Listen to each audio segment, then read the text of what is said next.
एक बार फिर चर्चा में लव जिहाद। बीकानेर की घटना से फिर छिड़ी बहस। जल्द से जल्द उसकी गिरफ्तारी होगी और उस पर जो भी तथाकथित कोई धाराओं में जो मुकदमा दर्ज होगा, वो मुकदमा दर्ज होगा, उस पर कार्रवाई होगी। दूसरे धर्म के लड़के से युवती ने की थी मर्जी से शादी। कोर्ट में शादी हुई, इसलिए नहीं बना कोई कानूनी मामला। हिंदू संगठनों ने इस शादी के खिलाफ किया था प्रदर्शन।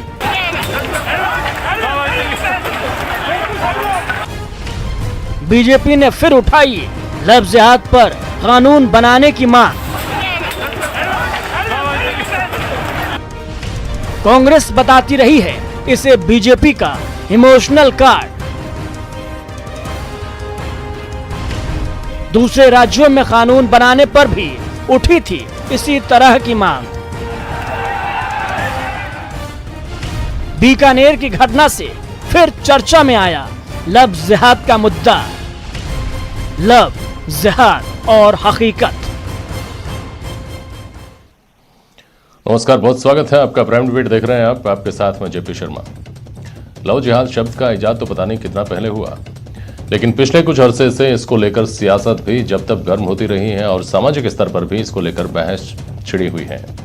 अंतरजातीय या अंतरधार्मिक शादियां हमारे समाज में कभी भी सामान्य घटना नहीं रही। सदियों पहले की बात हो या आज की, शादी का ताना बाना ऐसा रहा है कि वो किसी भी धर्म में दो किरदारों के बीच का फैसला कभी नहीं रहा। ताजा दौर में दूसरे धर्म में शादी किए जाने को लेकर आरोप लगते रहे हैं कि ये योजनाबद्ध तरीके से हो रहा है और इसके पीछे मोहब्बत नहीं है, कुछ और ही मंसूबे होते हैं। कुछ राज्यों ने इन मंसूबों को कानून में बांधने की कोशिश की है और दूसरे राज्यों में इसको लेकर बहस मुबाहिसे जारी हैं। जब उत्तर प्रदेश में इस कानून की बात गर्म थी, तब भी हमारे यहाँ ये मामला सुर्खियों में रहा था और पिछले दिनों बीकानेर में हुई घटना ने फिर से लव जिहाद को लेकर बहस को हवा दे दी है। आज प्राइम डिबेट में इस पर बात होगी इन सवालों के जरिए कि क्या दूसरे धर्म में शादी का मतलब लव जिहाद है?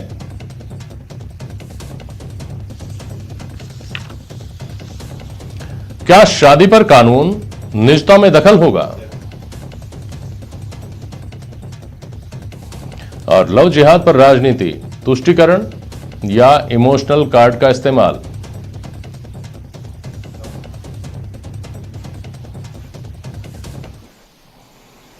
हमारे साथ एडवोकेट ए के जैन साहब हैं, विधि विशेषज्ञ। हेमलता शर्मा जी हैं, समाज सेविका हैं और इनका संगठन है जो इस क्षेत्र में काम कर रहा है। सैयद साहिब आलम साहब हैं, अध्यक्ष हैं आप राजस्थान मुस्लिम महासभा के, और वरिष्ठ पत्रकार एसपी मित्तल साहब हमारे साथ जुड़ रहे हैं। बहुत स्वागत करता हूं मैं आप सभी का। हेमलता जी, आपके पास आ रहा हूं। पहले दुनिया में जो तमाम शादियां होती आई हैं, उनसे इस तरह की शादियों को कैसे अलग देखते हैं कि इनको एक अलग नाम देना पड़ गया? हेमलता जी। सर, ये पूर्ण रूप से साजिश है और ये लव नहीं है, ये पूर्ण रूप से जिहाद है, जिसकी शुरुआत, ये बहुत बड़ा षड्यंत्र है। मैं यहाँ पे बताना चाहूंगी कि जिसकी शुरुआत केरला से पीएफआई यानी पॉपुलर फ्रंट ऑफ इंडिया से होती है। फंडिंग की जाती है बकायदा, और पर्टिकुलर कास्टिज्म कि भाई अगर इस कास्ट की लड़की को आप लेके आओगे, फंसाओगे, चुंगल में फंसाओगे, तो आपको पर्टिकुलर इतनी फंडिंग की जाएगी। मदरसों में इसकी फंडिंग की जाती है। हिंदू लड़कियों को, हिंदू समाज को बेसिकली टारगेट बनाया जाता है। इनका कोई लव प्यार मोहब्बत का नहीं है रिश्ता, इनका केवल और केवल हिंदू सभ्यता पे, हिंदू समाज पे टारगेट करना है, उसको खंडित करना है, वहां की मां बहन बच्चियों के साथ में इस प्रकार का जिहाद करना है। और मैं आपको बताऊं एक चीज और, मैं आपको यहां पर बताना चाहती हूं, महाराष्ट्र से, गुजरात से इतना बढ़िया, ये इतना जबरदस्त इनका नेटवर्क है कि वहां से लेके राजस्थान की लड़कियां ये आती है अजमेर में इनका निकाह करके ये जाती है यूपी के देवबंद में, और वहां से तय किया जाता है हर लड़की के साथ। ये सच्चाई बता रही हूं, इस पे बकायदा हमारा रिसर्च किया हुआ है हमने। यहाँ पे टोंक में, राजस्थान के टोंक में कितना बड़ा स्कैम उजागर किया था, जिसमें सैकड़ी हिंदू बच्चियां, हमारी नाबालिग बच्चों को चुंगल में फांसा था और बकायदा उनका शोषण करके उनसे बिजनेस शुरू करवाया गया था। I don't want to tell you the name of the university. वहां पास में एक यूनिवर्सिटी है, वहां पर बकायदा बच्चों का एडमिशन करवाया गया था, और केवल उनको यह था कि तुम हिंदू बच्चों को लेके आओ, अगर तुम्हें चुंगल से छुड़ना है तो तुम्हारे रिश्तेदार, मामा, चाचा, ताता, किसी को भी, बहन को भी लेके आओ। यानी एक लड़की से दूसरी लड़की से, it was entire chain system. तो इतना बड़ा षड्यंत्र है, और हर लड़की के साथ में अलग ट्रीटमेंट होता है कि उसको देवबंद ले जाके, कहां पे, या तो मदरसों में छोड़ना है या भारत के रेड लाइट एरियाज में करना है, किसको फिदायिनी बनाना है और किसको मानव बम के रूप में हिंदू समाज के प्रति उसको प्रहार करना है। बहुत बड़ी साजिश है। और एक चीज और कहूंगी मैं कि सोए हुए शेर को जगा डाला। और देख लो बीकानेर में जब कहते हैं ना कि शेर सोता है तो चूहे भी कुलबुलाते हैं, फुदकते हैं, परंतु ये बीकानेर में सरेआम हिंदुओं ने, ये मैं सैल्यूट करती हूं तमाम हिंदू संगठनों को कि जो एकता उन्होंने दिखाई है। और जब सिंह अपनी नींद से जागता है तो फिर आप ये मत कहना कि हिंदुओं ने बदला ले लिया है। ये साजिश, ये जो षड्यंत्र है, इसका पर्दाफाश होगा। और मैं उन लोगों को खबरदार कर देना चाहती हूं जो इस प्रकार की हिमाकत करते हैं। खबरदार है, अगर एक भी हिंदू समाज की बहन बच्ची की तरफ आंख उठा के देखी तो वो आंखें नोच ली जाएगी। कोई प्यार मोहब्बत नहीं है साहब, ये षड्यंत्र है, साजिश है, विच इज नॉट बेरेबल, ये बर्दाश्त करने योग्य नहीं है। ठीक है, मुझे प्रतिक्रिया लेने दीजिए। सैयद साहब, आलम साहब, जी सर। आपकी प्रतिक्रिया इसके ऊपर? नहीं, मैडम ने जिस तरह से कहा कि यह साजिश है, मान लिया जाता है कि यह साजिश है, तब तो फिर मुख्तार अब्बास नकवी पे भी मुकदमा चलाया जाना चाहिए। शाहनवाज जो इस वक्त बीजेपी के प्रवक्ता है, उन पर भी यह साजिशन मुकदमा चलाया जाना चाहिए, क्योंकि घर वापसी हो या लव जिहाद हो तो पहला टारगेट, पहला निशाना तो हमें बीजेपी खाने से शुरू कर देना चाहिए। यह सिर्फ एक सियासत है। कांग्रेस कहती है बीजेपी राज में ऐसा हो रहा है, बीजेपी कहती है कि कांग्रेस ने भी इसकी शुरुआत कर दी है। और पिस्ता कौन है? आम आदमी। दूसरी बात यह कि मैडम ने जिस तरह से कहा है कि फला जगह लड़कियां आ रही हैं, ढिमा की जगह लड़कियां आ रही हैं, टोंक में आ रही हैं, अजमेर में निकाह हो रहा है, देवबंद में ले जाकर के उनका जबरदस्ती कराया जा रहा है, तो जब इतने प्रूफ और इतने एविडेंस हमारे पास मौजूद हैं तो फिर ये सरकार क्या खाक छान रही है? ये हम नहीं ये कह कौन रहे। नहीं उठाते इसके ऊपर एक्शन क्यों नहीं उठाया जा रहा? जब मैडम के पास इतनी जानकारी है, मैं रिस्पेक्ट करता हूं मैडम आपकी कि आपके पास इतनी जानकारी है, आप दीजिए आईबी को जानकारी, आप दीजिए सीआईडी को जानकारी, आप दीजिए सीबीआई को जानकारी और जांच बिठाइए। और इस पूरे मामले की निष्पक्ष जांच होनी चाहिए कि कहां से लड़कियां उठा रही है, कहां से आई जाती हैं।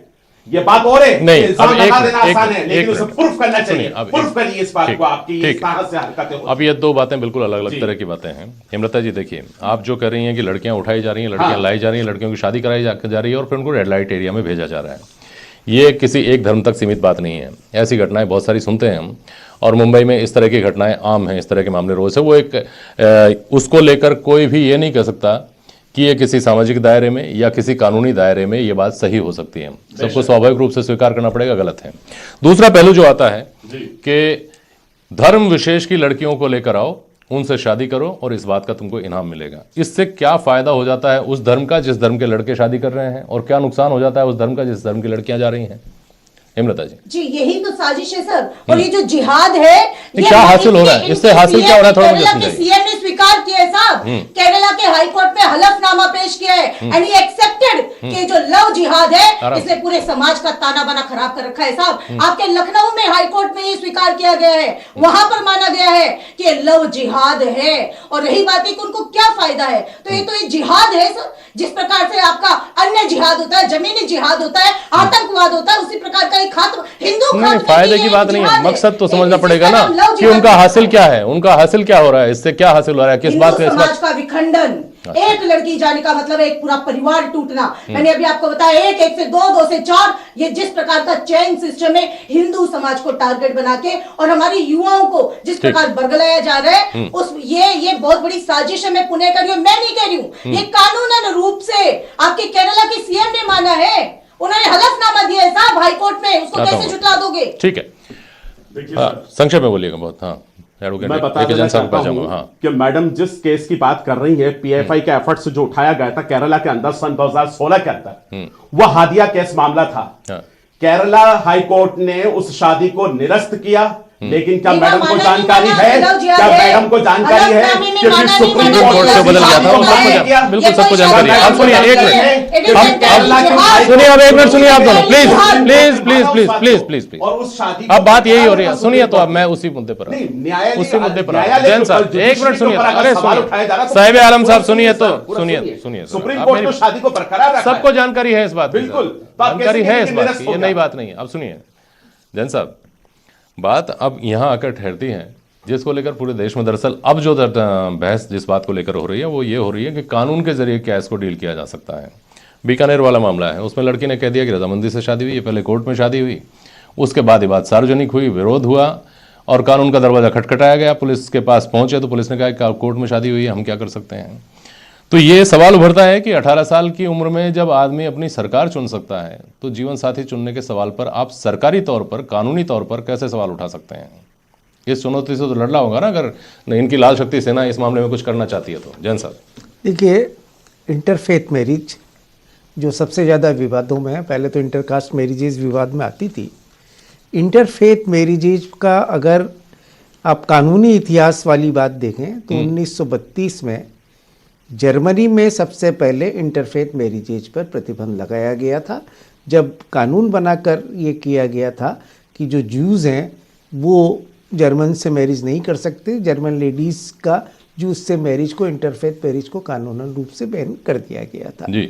उस कानून का बाद में जो कुछ हुआ और उसका परिणाम कहाँ तक पहुँचा, वो द्वितीय विश्व युद्ध का रिकॉर्ड सारी दुनिया के सामने कंसंट्रेशन कैंप बने हैं। हिंदुस्तान के कानून के तहत अभी भी किसी भी मेजर व्यक्ति को, जैसे कि बार बार आया लता सिंह का जजमेंट है जिसमें तो ये भी आया कि अगर intercaste, interfaith, without even same sex के लोग भी दो अगर मेजर अपनी तरीके से अपनी इच्छा से साथ रह रहे हैं तो किसी को उसमें हस्तक्षेप करने का अधिकार नहीं है। जहाँ तक कुछ राज्यों में ये कानून बनाए गए, सबसे पहले ये विवाद में केरल के अंदर चर्च के माध्यम से उठाया गया था कि वहाँ पर ये आरोप लगा था कि वहाँ पर दूसरे फेर लोग क्रिश्चियंस लेडी जबरन शादी करके कन्वर्ट करा रहे हैं, उसमें करा रहे हैं। और उसके बाद ये मामला उठा था, ये मामला हादिया का मामला जिसमें उठा भी था, इसके मामले में जांच भी हुई थी, परंतु अल्टीमेटली ये आया था कि इसके विषय में कोई ठोस सबूत वहाँ पर नहीं आ पाए थे।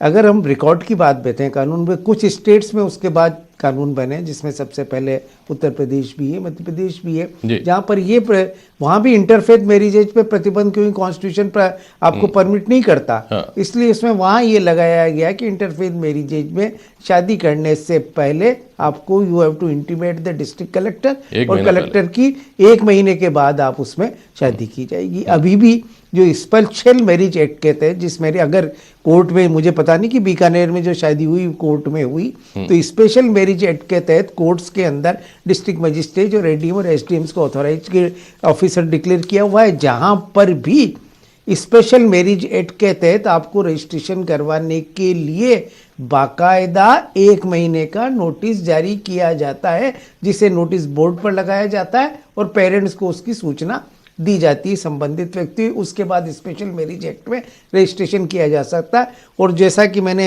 जो एसपी को सुना है वहाँ की बीकानेर का, उनका भी यही कहना है कि ये मैरिज कोर्ट के अंदर हुई है, और कोर्ट के अंदर चूंकि नोटिस जाके 18 साल से उम्र का अधिक उम्र की लड़की और 21 साल से उम्र का लड़का, जो चाइल्ड मैरिज प्रोविजन एक्ट है उसके तहत हिंदुस्तान के कानून में स्वेच्छा से शादी करने के लिए स्वतंत्र और सक्षम है। अब जहाँ तक इसकी बात आती है कि क्या ये लव जिहाद के रूप में यूज किया जाता है या धोखा देकर या आपको पैसे देकर या एक पर्टिकुलर साजिश के तहत लड़कियों को ले जाकर उनको वेश्या बनाया जाता है, निश्चित रूप से अगर ऐसा है तो ये कानून में ऑलरेडी अभी भी प्रावधान है इस विषय में कि अगर धोखा देके शादी की है या किसी को एब्डक्ट किया है या किसी तरह से छल पूर्वक आप उसको धर्म परिवर्तन कराने की कोशिश की गई है, तो निश्चित रूप से ये कानून अपराध है, इस पर रोक लगनी चाहिए। यह कानून में अभी भी प्रावधान है, अगर वो कानून है तो उनको और उनका इस्तेमाल होना चाहिए, उस बारे में जागरूकता भी होनी चाहिए और उसको कोई भी व्यक्ति सहमत नहीं हो सकता।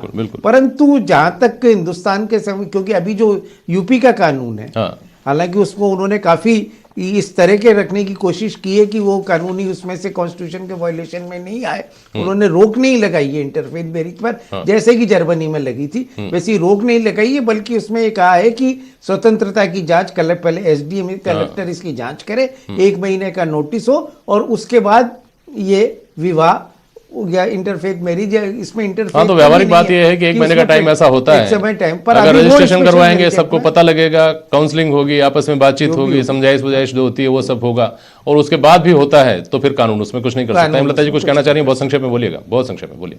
सर जो मैंने प्रैक्टिकली देखा है और हर बार ये होता भी है कि लड़की को पता ही नहीं होता है, वो इस कदर से हिप्नोटिज्म हो जाता है उनके ऊपर, या इस तरह से उनको मानसिक रूप से बरगला दिया जाता है या मिसगाइड कर दिया जाता है कि वो अपना अच्छा भला सोच ही नहीं सकती है। उसको साल भर बाद में जब या तो उसकी सूटकेस में बोरे में लाश आती है तब समाज को पता चलता है, अन्यथा वो पिट पिटा के घर पे आके गुहार लगाती हुई तब पता चलता है, अन्यथा तब तक तो उसको पता ही नहीं चलता, उस कदर उसका ब्रेन वॉश कर दिया जाता है। साहिब आलम साहब सवाल ये सुनिए, एक मिनट सवाल, अरे सुन लीजिए, लड़की का ब्रेन वॉश कर दिया जाता है तो क्या बंगाल की टीएमसी की सांसद नुसरत जहां का ब्रेन वॉश किया गया था? सुनिए मेरी बात सुनिए, आप मेरे सवाल का जवाब ब्रेन वॉश किया गया था सुनील दत्त से जब शादी हुई? क्या जरीन वहाब का ब्रेन वॉश किया गया था जब आदित्य पंचोली से शादी हुई? साहिब आलम साहब ब्रेन वॉश किया जाता मुझे बताइए। आलम साहब सुनिए मेरी बात, से कुछ नहीं होगा, आप तथ्यात्मक रूप से सकारात्मक, अरे तथ्यात्मक सवाल कर रहा हूं, सुनिए तो तथ्यात्मक सवाल ही कर रहा हूं, सुनिए एक मिनट, अरे सवाल तो सुनिए आप। साहिब आलम साहब, हेमलता जी, हेमलता जी,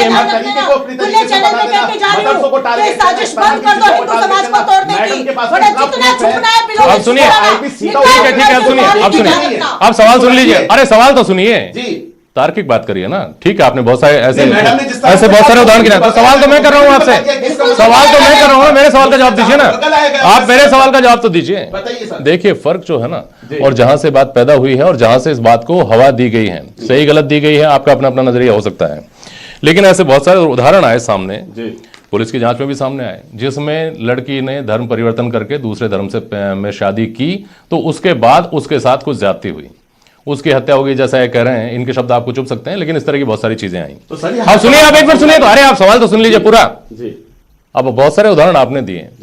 इस देश के उपराष्ट्रपति रहे हैं, वो मुस्लिम हैं और उनकी पत्नी हिंदू है, लेकिन यह देखा गया कि उनकी जो पत्नी हिंदू है, जबकि वो वंदे मातरम में खड़ा होना गवारा नहीं है उनको अपनी धार्मिक मान्यताओं के चलते, लेकिन उनकी पत्नी को इस बात की आजादी है कि वो पुष्कर में जाकर के आज भी पूजा कर लेती हैं।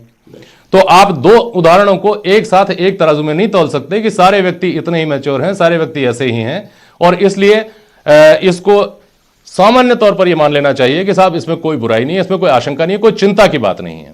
इसमें क्या बुराई है मुझे समझाइए सैयद साहिब आलम साहब।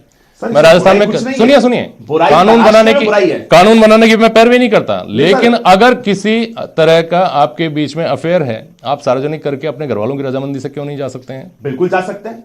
मुझे तो उस पर क्या एतराज होना चाहिए? उस पर क्या एतराज होना चाहिए? इस बात पे कॉन्स्टिट्यूशन से करो ना, हिंदू समाज को क्यों टारगेट बना रखा है आपने? हिंदू समाज को टारगेट, मैं पुणे दोहरा रही हूं। मित्तल साहब सुनिए, आप एक मिनट, ठीक, सुनिए हेमलता जी मार काट लीजिए बात, सुनिए, नाम भी बता दीजिए। ठीक है, अब मित्तल साहब सुनिए, क्या इसके पीछे, जैसा ये कह रहे थे शुरू में, साहिब आलम साहब कह रहे थे कि ये सब असल में दो भागों में विचारधारा बट गई है, जो एक भाग की राजनीति के पीछे एक विचारधारा खड़ी है, दूसरी राजनीति के पीछे दूसरी विचारधारा खड़ी है। उन्होंने अपने अपने हिसाब से तर्क कर लिए। मामला केवल इतना ही है या वाकई कहीं आग है तो फिर धुआं है? मित्तल साहब। देखिए कि कोई हिंदू लड़की मुस्लिम लड़के से शादी करती है और उसके बाद में ऐसे बहुत सारे उदाहरण आए जब ये पता चलता है कि उसको प्रताड़ित किया जा रहा है, लेकिन उसके बावजूद भी सिलसिला जारी है। अभी जो बात लव जिहाद वाली आ रही है, उसमें जो महत्वपूर्ण बात यह है कि आप धर्म छिपाकर फिर आप क्या नाम से लड़की से विवाह कर रहे हैं, निकाह कर रहे हैं, तो उस पर ऐतराज है।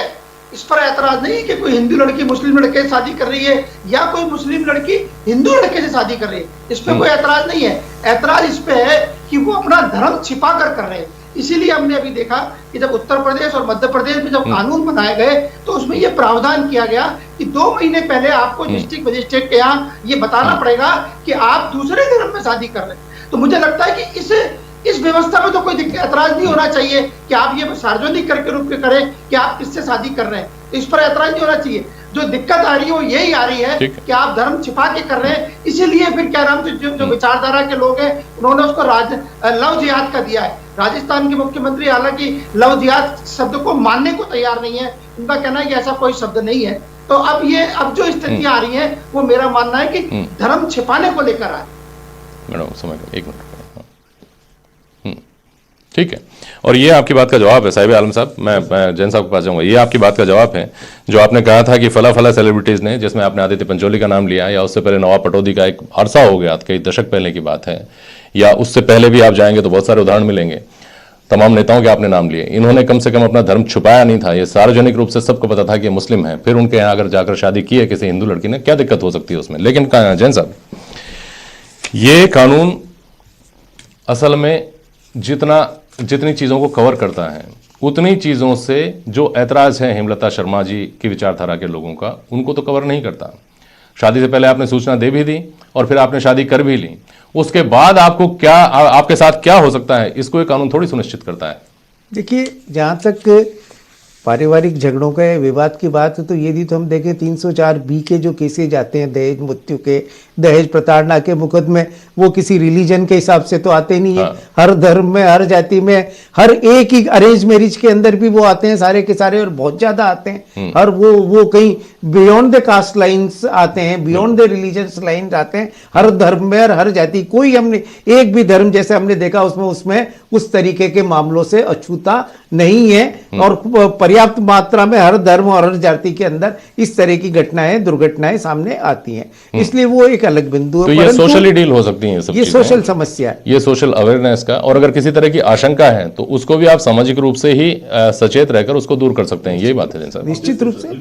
और परंतु प्रश्न ये है कि अगर आप जाति या धर्म छिपाकर किसी तरीके से विवाह करते हैं तो वो आज भी अपराध है, भारतीय दंड संहिता में अपराध है, धोखा देने के बराबर है। इस तरह के आधार पर की गई शादियां अवैध व शून्य करने के प्रावधान है। तो इसलिए जहां तक ये है कि इस तरीके को तो कोई भी जस्टिफाई नहीं कर सकता। परंतु अगर कोई मेजर व्यक्ति अपनी इच्छा से, स्वेच्छा से शादी कर रहा है तो उस पर रेस्ट्रिक्शन भी या उस पर रोक भी नहीं लगा जा सकता, क्योंकि ये संविधान के विपरीत होगा। चलिए, बहुत शुक्रिया आप सभी का आज प्राइम डिबेट में शामिल होने के लिए। आज के लिए बस इतना ही, नमस्कार। चर्चा में